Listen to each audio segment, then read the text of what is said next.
Olá, esse é o canal Analise com a Eneida.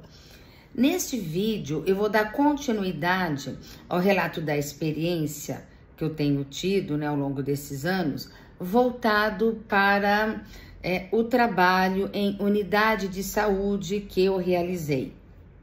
O vídeo anterior foi um recorte sobre um tema muito atual que tem, em geral, envolvido muitas discussões do país, que é a anistia. Mas eu quero seguir uma linha, vamos dizer assim, histórica, desse percurso, compartilhando com vocês, as possibilidades, inserções do trabalho do psicólogo. Então, vamos lá.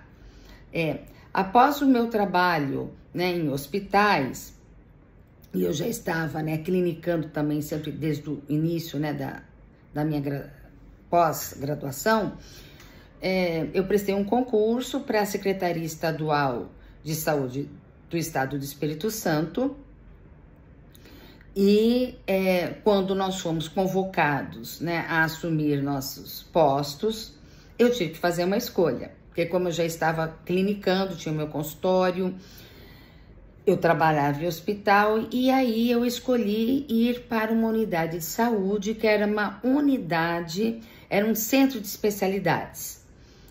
E na conciliação, de tempo e de agenda, eu optei em sair dos hospitais que eu trabalhava e me dedicar ao consultório e esse trabalho via Secretaria de Saúde, a saúde pública.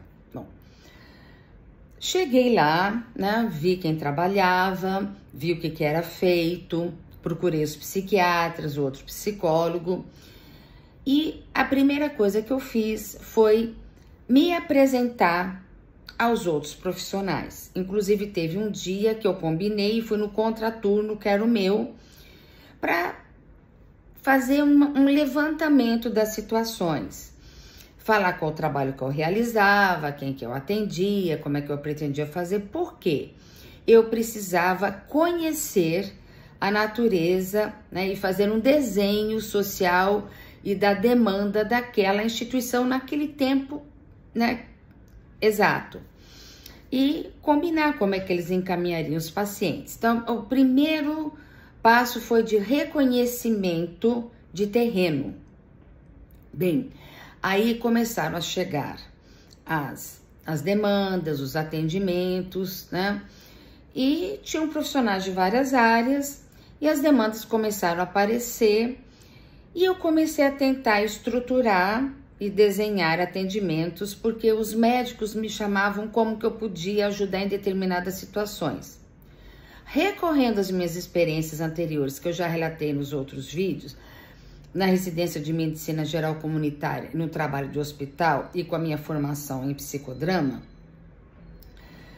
eu comecei a construir grupos de atendimentos específicos, tipo, não só, eu também fazia o atendimento individual, mas eu comecei por exemplo, teve uma demanda da dermatologia, porque os pacientes interrompiam muito o tratamento de hanseníase. Então, primeiro eu escutava individualmente os pacientes da dermato desse programa da hanseníase, levantava suas expectativas, como é que estava a perspectiva dele diante do tratamento, o que ele precisava, como é que ele achava que ia ser.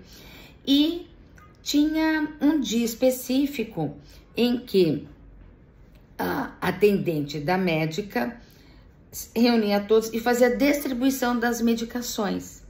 Eu aproveitei este momento, que tinham várias pessoas reunidas, era uma sala que comportava um número considerável de pessoas, e eu comecei a juntar essas pessoas, provocando que elas dissessem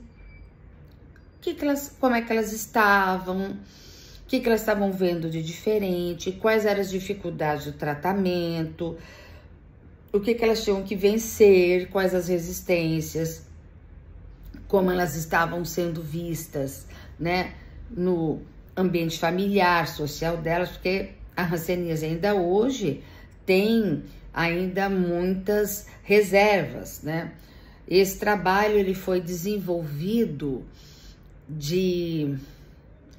1990 até os idos de 1997. Foram 7 anos trabalhando, né? Então era um tempinho anterior que, vamos dizer assim, que o preconceito ele era ainda mais estabelecido. Por exemplo, naquela época se ministrava uma medicação que ele expelia, né, vamos dizer assim, a metabolização dele pela pele. E as pessoas mudavam o tom de pele delas. Ficava até um moreno assim, dourado, bonito. A médica até brincava comigo, você devia tomar, ia ficar legal, porque ia realçar a cor do cabelo e dos olhos. Eu falei, não, medicação sem precisar não. Olha só, os pacientes ficavam apavorados, porque eles sentiam mudar a imagem corporal deles, quem eles eram. Eles tinham receio que eles não voltassem mais à cor natural deles, ou seja, ser eles mesmos. Quando se podia também colocar um nível informativo, né, nessas reuniões, a gente explicava para que era o remédio, por que não podia suspender, e que quando eles tivessem alta, não teria mais a tonalidade da pele, voltaria ao normal, eles se tranquilizavam. E a gente colocava todas as informações que eram importantes, né, para o tratamento. Colocando o nível informativo, abrindo a voz para as pessoas colocarem todas as suas dúvidas, angústias quanto à doença e quanto ao tratamento, melhorou significativamente a aderência do tratamento. Esse era um grupo que eu fiz. Segundo grupo, com a assistente social, nós reuníamos as mães que levavam os seus bebês, as crianças recém-nascidos até 1 ano de idade, que faziam parte do programa de puericultura.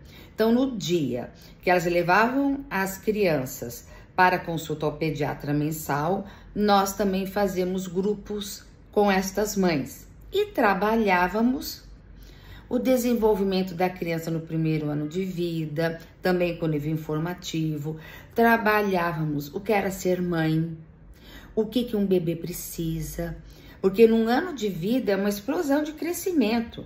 A criança que mal abre os olhos quando nasce, praticamente mama, com 1 ano ela já está com toda a intenção, toda exibida, falando, mesmo que seja monossílabos, né? Mas a criança sente falando. Já caminha, já tem dente, já pode até correr um pouquinho, né? Então, esse também foi um trabalho muito interessante, muito rico, porque também auxiliava aquelas mulheres na conciliação desta nova criança, porque quando uma criança nasce, né, há uma reconfiguração familiar.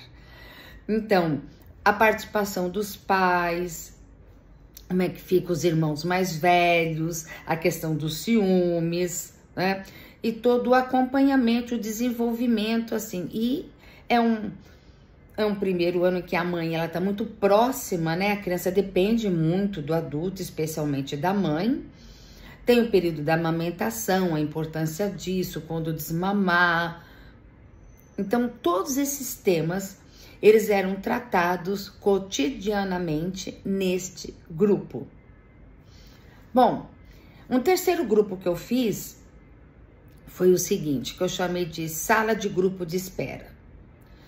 Enquanto eu circulava pelo centro de saúde, né, às vezes saía da minha sala e até no arquivo buscar um prontuário, qualquer outro assunto, eu atravessava as salas de espera e os pacientes ficavam muito tempo naquele lugar e eu passava e via que eles falavam. E eu vi que eles, por que estava aí, quais os encontros, as preocupações, as doenças e tal. O que eu resolvi fazer? Com o grupo de hanseníase, com o grupo das mães da puericultura, o assunto, vamos dizer, os temas, eles eram mais circunscritos a uma determinada situação e determinados papéis. Ali não. Era uma multidão de pessoas com vários assuntos, esperando várias especialidades. Oftalmologia, psiquiatria, ginecologia, dermatologia, enfim, clínica geral, cardiologia e assim por diante. Eu comecei a frequentar a sala de espera e dizer, olha, meu nome, né, me apresentava, dizia qual que era minha atuação profissional. E comecei a propor assim, olha, cada dia é um dia, cada dia é uma sala de espera. Hoje, vocês que estão aqui, quais os temas sobre saúde que são importantes para vocês discutirem? Então, era um grupo absolutamente focal, diário, com um assunto que não se repetia. Então, se trabalhava de uma maneira espontânea, né? Eu via cada tempo de espera, e isso foi me dando uma experiência muito interessante, conhecendo melhor o perfil das pessoas que ali frequentavam aquela unidade de saúde, me auxiliando a fazer toda uma programação de intervenções aí, porque eu estava mais por dentro da realidade, e este tipo de grupo, né, esse tipo de atendimento dava um plus para essas pessoas que iam para uma consulta médica e tinham uma oportunidade concentrada de discutir sobre sua saúde e sobre seus tratamentos. Foi riquíssimo e bastante interessante. E às vezes as pessoas repetiam, que dia que a senhora vai estar aqui? Eu quero continuar falando, né? E este tipo de trabalho, né, de, vamos dizer assim, uma roda de conversa com as pessoas do grupo da sala de espera, deu uma base para depois eu planejar um atendimento de grupo de pais que eu vou fazer num outro tipo de serviço que eu vou trabalhar posteriormente, mas que eu vou narrar para vocês num vídeo futuro, mas vai ser logo, não vai demorar muito não, tá? Então, hoje eu quis fazer esses registros para vocês verem como é importante dentro de uma instituição você chegar e percebê-la, entendê-la, pesquisá-la no sentido de levantar a demanda que tem neste lugar e a importância do psicólogo estar em contato, né, com os seus pares de trabalho, que vão muito além da sua própria equipe, além dos seus outros colegas, né, psicólogos, né? Era isso que eu tinha para contar para vocês hoje, né? Foi um trabalho muito interessante. Eu saio dessa unidade de saúde para o mestrado, volto um tempo depois, né? Concluído o mestrado, e depois vou para um outro tipo de atuação que eu conto para vocês depois. Obrigada por me ouvirem, compartilhem, né, o link do canal, o vídeo, comentem, tá? E aguardo vocês por aqui. Obrigada por me ouvir até o final. Um abraço, obrigada.